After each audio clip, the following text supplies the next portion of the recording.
వారి కాలేజీ గుమ్మల్లో కలిగిన వాతావరణంలో విక్రమ్ మరియు నైనిక అనుకోకుండా మంచి స్నేహితులయ్యారు. విక్రమ్ ఒక మధ్యతరగతి కుటుంబానికి చెందిన సాధారణ విద్యార్థి. నైనిక మాత్రం ధనిక ప్రతిష్టాత్మకమైన కుటుంబానికి చెందిన అమ్మాయి. కాలం గడిచే కొద్దీ వారి స్నేహం బలపడింది. కానీ విక్రమ్ తన మనసులో మరొక భావనను దాచుకున్నాడు. నైనిక కుటుంబం తనని అంగీకరించాలంటే మంచి స్థిరమైన ఉద్యోగం అవసరమని విక్రమ్ అర్థం చేసుకున్నాడు. ప్రభుత్వ ఉద్యోగం సంపాదించేందుకు అతను అహర్నిశలు శ్రమించాడు. అర్ధరాత్రి వరకు చదువుతూ అతను తన భవిష్యత్తును నిర్మించడానికి ప్రయత్నించాడు.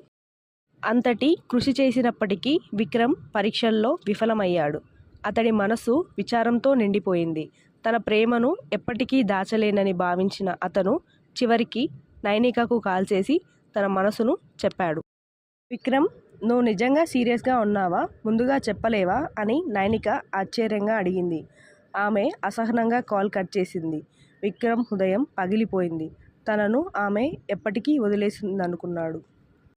కొన్ని రోజులు ఆలోచించిన తర్వాత నైనిక విక్రమ్ తన కోసం ఎంత శ్రమించాడో గ్రహించింది.